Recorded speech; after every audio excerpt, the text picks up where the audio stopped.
సంవత్సరాల తరబడి ఎన్ని మందులు వాడినా మీ మోకాల నొప్పులు తగ్గట్లేదా? ప్రాణ పెయిన్ క్లినిక్ లో అత్యాధునిక చికిత్స. పడాలి నాని చంద్రబాబుని తిడతంటే చంద్రబాబు ఆ మొహం ఎత్తుకోలేకపోయి, అరే ఆయన పేరే చెప్పే అర్హత కూడా లేదురా మీకు ఎవరికి కూడా. ఎరా 10 ఏళ్లలో సైబరాబాద్ నిర్మించలేదురా ఆయన?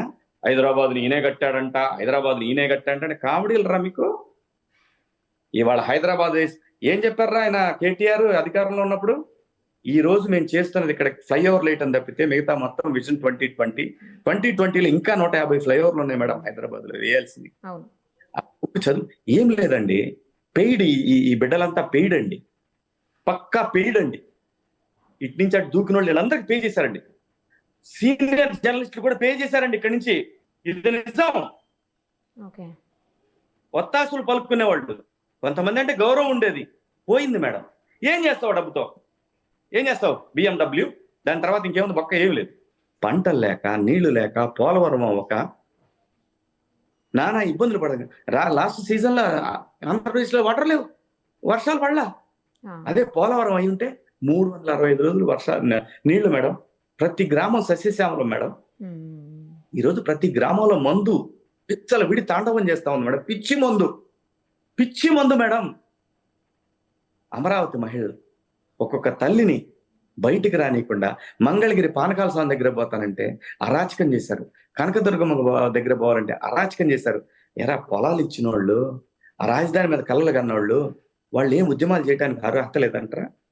దానికి ఆపోజిట్ ఒక ఉద్యమం నడుస్తుందని దాన్ని మెయిన్ స్ట్రీమ్ మీడియాలో చూపించడం రోజు. ఏం చేస్తావు? డబ్బు తింటావా? చచ్చిపోతావు డబ్బు తింటే. సర్వనాశనానికి భగవంతుడు చూసారా? కర్మ తిప్పి మళ్ళీ చంద్రబాబు నాయుడు గారిని శిఖరం మీద కూర్చోబెట్టింది. ఎంత హ్యూమిలియేట్ చేశారు మేడం ఆయన్ని. ఎంత ప్రతి అడ్డమైన కనీసం పూట గడడు పెళ్ళానికి, తల్లికి, తండ్రికి సరిగ్గా అన్నం పెట్టలేని ఏదో యూట్యూబ్ ఛానల్స్ పెట్టి ఆయన్ని పొద్దున్న లెగిస్తే లోకేష్ బాబుని, వాళ్ళ ఫ్యామిలీని అలాని వంశీ ఇలా అన్నారు, అలాని కొడాలని ఇలా అన్నారు. ఇదే పద్దాకల పోస్టింగ్లు, ఇవే పోస్టింగ్లు.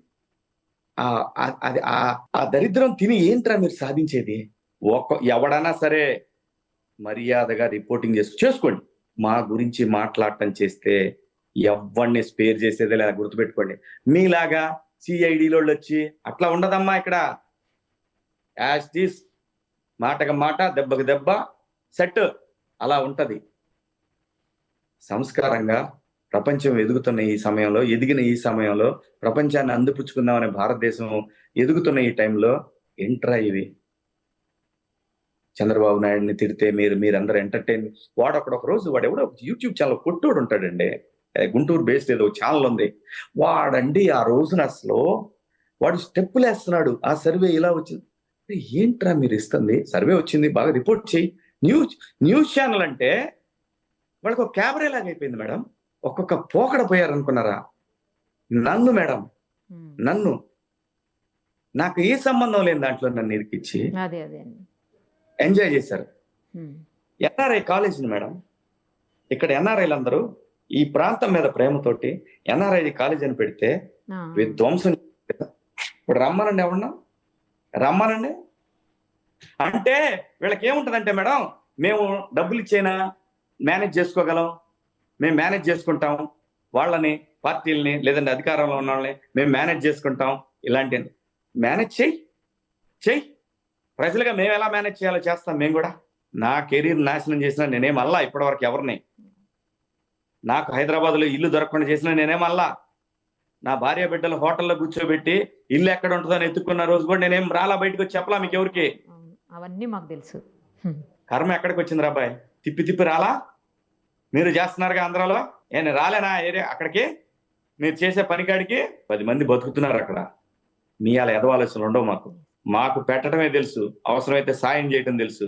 ఇష్టం వచ్చినట్టు నోటికి అన్నం తింటున్నారో ఏ గడ్డి తింటున్నారో తెలియదు, ఇష్టం వచ్చినట్టు మాట్లాడతారు. వాడు అమెరికాలో ఉంటాడు, నా తమ్ముడు క్లోజ్ చేసుకున్నాడు ఛానల్. ఒరే నువ్వు ఎక్కడున్నా పట్టకొస్తారా, లేకపోతే ప్రజలు ఊరుకూరు చంద్రబాబు నాయుడు గారిని. ఇవాళ సెంటర్లో కూడా ఉందిరా, సెంటర్లో కూడా తెలుగుదేశం పార్టీ ఉంది. నిన్నైతే పట్టకొస్తారా, ఒళ్ళు దగ్గర పెట్టుకున్నా ఇంకా లాభం లేదురా. అయిపోయింది, నీకు ఛాన్స్ ఇచ్చారు, నువ్వు మారావు అనుకున్నారు, మళ్ళీ వచ్చావు. 2 రోజుల ముందు కూడా చూసావు నీ డ్రామాలు. నీకెందుకు అసలు? నీకెందుకు ఇక్కడ? నీకేం పని సార్? మీరు ఈ ప్రాంతం కాదు, మీరు ఉండలేదు ఇక్కడ. ఏమైనా జరిగింది, అన్యాయం జరిగింది, డబ్బులు సాయం చేయి, లేదా నీకు అన్యాయం, ఎవరైనా అన్యాయం చేశారు నువ్వు రిపోర్ట్ చెయ్యి, ఇది తప్పు అని చెప్పు. నీకు రైట్ ఉంది, నీకు వాక్ స్వేచ్ఛ ఉంది. బూతులు తిడితే వాక్ స్వేచ్ఛ కాదు. అదే కదా. ఏది పడితే అది మాట్లాడితే వాక్ స్వేచ్ఛ ఎలా అవుద్ది? అవతలవాడి స్వేచ్ఛకి నువ్వు భంగం కలిగించినట్టు అవుతుంది. సో అది కాన్స్టిట్యూషన్ యాక్సెప్ట్ చేయదు. ఇంకా నీకు తెలుసో లేదో, ఎవరు కూడా మనోళ్ళు ఎన్ఆర్ఐలు ఎవరు కూడా అమెరికా అసలు యాక్సెప్ట్ చేయదు. నువ్వు ఒక చోట ఉండి అవతల దేశాల మీద నువ్వు ఏమంటారు, నువ్వు ఆ దేశానికో ఆ ప్రాంతానికో ఆ వ్యక్తులకు వ్యతిరేకంగా మాట్లాడితే ఫస్ట్ నిన్ను అక్కడి నుంచి పంపించేస్తారు, డిపోర్ట్ చేస్తారు. ముందు ఎవరు పట్టించుకోవట్లేదు, కానీ ఇప్పుడు ఆంధ్రప్రదేశ్ ప్రభుత్వం పట్టించుకుంటుంది ఖచ్చితంగా. చూసారుగా, మీరు ఇవాళ చూస్తున్నారుగా, ఎస్పీలు ఎంతమంది ఏమేమి అరాచకాలు చేస్తారు. అందరూ మేమేం చేయం సార్ అని వచ్చి అక్కడ అమరావతిలో నిలబడుతున్నారు. బాబు గారు ఆయన మంచోడు. ఎంతకాలం ఉంటుంది మంచితనం? దెబ్బకి దెబ్బ చూడాలి కదా. ప్రజలు వెయిట్ చేస్తున్నారండి. ఎప్పుడు లేదు, ప్రజలు అల్లర్లని గొడవల్ని ఒప్పుకోలేరు. యాక్సెప్ట్ చేయలేకనే సైలెంట్ గా ఒక సునామీ సృష్టించారు. కానీ ఇప్పుడు అదే ప్రజలు కోరుకుంటున్నారు, ఎవరైతే అరాచకం చేశారో వాళ్ళకి శాస్తి జరగాల్సిందే అని వెయిట్ చేస్తా ఉన్నారు. జరిగిందాకా ఒప్పుకోరు మేడం. ఎట్టి పరిస్థితుల్లో అమరావతి మహిళలు అయితే అసలు ఒప్పుకోరు. అమరావతి అనేది ఇంకా ఎవడు ఆపలేడు. అదంట కమ్మోళ్ళ రాజధాని. ఎలా అయిందిరా? ఎలా అయింది కమ్మోళ్ళ రాజధాని? మరి అట్లయితే ఒక పని చేద్దాం. కమ్మ కమ్మ కమ్మ అని గోల్ చేస్తున్నారు కదరా. ఆయన ముత్యాల రాజావారు అని ఒక ఆయన ఉంటాడు. నాగార్జున డ్యామ్ కట్టించింది ఆయనే, ఆ ప్రయత్నం మొత్తం చేసింది ఆయనే, పూనుకుంది ఆయనే. ఆయన విగ్రహం కూడా అక్కడ ఉంటుంది, ముత్యాల రాజావారు. ఒరే, నువ్వు అనుకున్న ఆ జాతికి పెట్టడమే తెలుసు, పోల్చడం తెలీదు, అస్సలు తెలీదు. పెట్టడం, చెయ్యి సాపటం అస్సలు తెలీదు. అవసరమైతే మంచినీళ్ళు దాగిన పడుకుంటారు కానీ ఇంకొకటి దోచుకోవటం తెలీదు. ఆ జాతి కాదు, ఏ జాతికి ఉండదు, కొన్ని జాతులకు ఉంటాం. అందరూ మెజారిటీ మంచి వాళ్ళు ఉంటారు అన్ని కులాలు. ఒక కులాన్ని టార్గెటెడ్ గా ఐపాక్ అనేది ఒకటి పెట్టి పెయిడ్ కొంతమందిని ఇట్లానే యూట్యూబ్ ఛానల్స్ వీటిని ఎంగేజ్ చేసుకుని కమ్మ 35 మంది కమ్మ డిఎస్పీలు అన్నాడు. ఎక్కడున్నారా అసలు? ఎక్కడున్నారు? మొత్తం వేలు మీద లెక్కేసిన 5-6 ఉంటారు డిఎస్పీలు అప్పుడు. ఇప్పుడైతే మీరు నమ్మరు మేడం, ఎంతో మంది సిఐలకి ఎస్ఐలకి కమ్మలకు పోస్టింగ్లు లేవు, జీతాలు లేవు. ఎక్కడైనా వచ్చి మీ ఛానల్స్ ముందు ఎక్కడ చెప్పుకున్నారు వాళ్ళు? ఎవడో చెప్పుకోవాలా.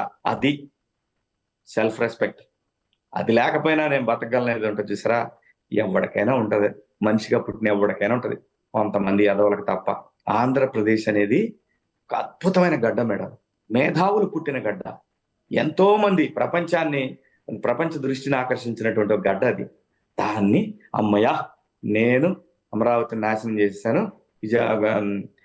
అక్కడ వైజాగ్ లో బోడిగుండ్లు కొట్టేసి ఇక నేను అక్కడ కూర్చొని చుట్టూ సముద్రాన్ని పక్కన ఉన్నటువంటి అరకుని ఏలేద్దాం అనుకున్నాడు. ప్రకృతి ఒప్పుకోదు మేడం. నేను తప్పు చేసినా కూడా ఇప్పుడు అనుకుంటారు, ఏంటి ఇలా మాట్లాడుతున్నాడు? అక్కడ కూర్చొని మీకు హైదరాబాద్ లో కూర్చొని ఇప్పుడు మీ డెస్కుల్లో జరుగుతూ ఉంటది డిస్కషన్. అడ్డం తిరిగితే ఏం పీకేదిలే నాన్న, బయటకు లాక్కొచ్చి స్టేషన్కి తీసుకుపోతారు నాన్న. పిచ్చి వేషాలు వేయకుండా మనకున్న పని, మనకు బాధ్యత, దాన్ని దైవంగా భావించి చేసుకుంటే రాబోయే తరాలకు హెల్ప్ అయింది. ఎవడ పని వాడే చేసుకోవాలా, ఎవడ కూడు వాడే కాసుకోవాలా. ఇంకొకటి ఎవడనో బయటేసేసి ఏంట్రా బాబు మీరు సాధిస్తారు చెప్పండి. సుమన్ టీవీలో మీ పర్సనల్ అండ్ బిజినెస్ ప్రమోషన్స్ కోసం కింది నెంబర్కి కాంటాక్ట్ చేయండి.